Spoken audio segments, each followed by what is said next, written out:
Les 1001 nuits, traduit par Antoine Galland, tome 1er. Nuit 100. Dinarzade ne manqua pas de réveiller avant le jour la sultane des Indes, laquelle, après avoir demandé à Schahriar la permission de commencer l'histoire qu'elle avait promis de raconter, prit ainsi la parole. Histoire du petit bossu. Il y avait autrefois à Casgar, aux extrémités de la grande Tartarie, un tailleur qui avait une très belle femme qu'il aimait beaucoup et dont il était aimé de même. Un jour qu'il travaillait, un petit bossu vint s'asseoir à l'entrée de sa boutique et se mit à chanter en jouant du tambour de basque. Le tailleur prit plaisir à l'entendre et résolut de l'amener dans sa maison pour y jouir sa femme. « Avec ses chansons plaisantes, disait-il, il nous divertira tous deux ce soir. » Il lui en fit la proposition, et le bossu l'ayant accepté, il ferma sa boutique et le mena chez lui. Dès qu'ils y furent arrivés, la femme du tailleur, qui avait déjà mis le couvert parce qu'il était temps de souper, servit un bon plat de poisson qu'elle avait préparé.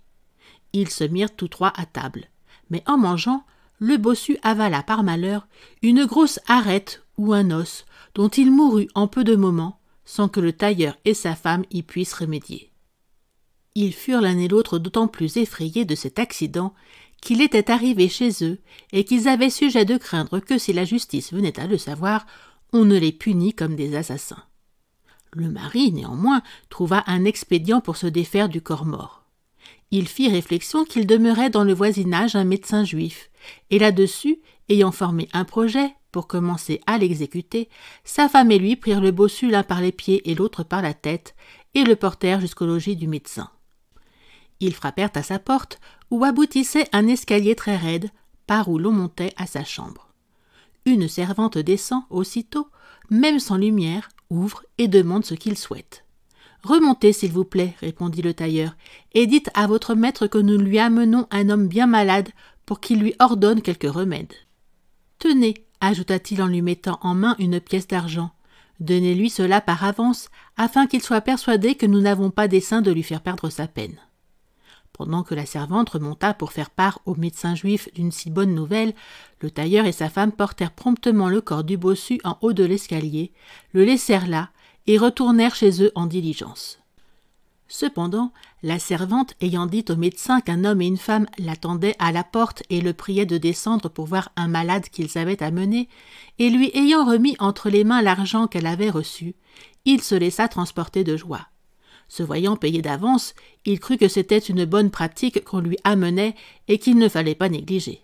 « Prends vite de la lumière, dit-il à la servante, et suis-moi. » En disant cela, il s'avança vers l'escalier avec tant de précipitation qu'il n'attendit point qu'on l'éclairât, et venant à rencontrer le bossu, il donna du pied dans les côtes si rudement qu'il le fit rouler jusqu'au bas de l'escalier. Peu s'en fallut qu'il ne tombât et ne roulât avec lui. « Apporte donc vite de la lumière, » cria-t-il à sa servante. Enfin elle arriva. Il descendit avec elle, et trouvant que ce qui avait roulé était un homme mort, il fut tellement effrayé de ce spectacle qu'il invoqua Moïse, Aaron, Josué, Esdras et tous les autres prophètes de sa loi. « Malheureux que je suis, disait-il, pourquoi ai-je voulu descendre sans lumière? J'ai achevé de tuer ce malade qu'on m'avait amené. Je suis cause de sa mort, et si le bon âne d'Esdras ne vient à mon secours, je suis perdu. Hélas, on va bientôt me tirer de chez moi comme un meurtrier. » Malgré le trouble qui l'agitait, il ne laissa pas d'avoir la précaution de fermer sa porte, de peur que par hasard quelqu'un venant à passer par la rue ne s'aperçût du malheur dont il se croyait la cause. Il prit ensuite le cadavre, le porta dans la chambre de sa femme, qui faillit à s'évanouir quand elle le vit entrer avec cette fatale charge. « Ah, c'est fait de nous !» s'écria-t-elle, « si nous ne trouvons moyen de mettre cette nuit hors de chez nous ce corps mort. Nous perdrons indubitablement la vie si nous le gardons jusqu'au jour. Quel malheur!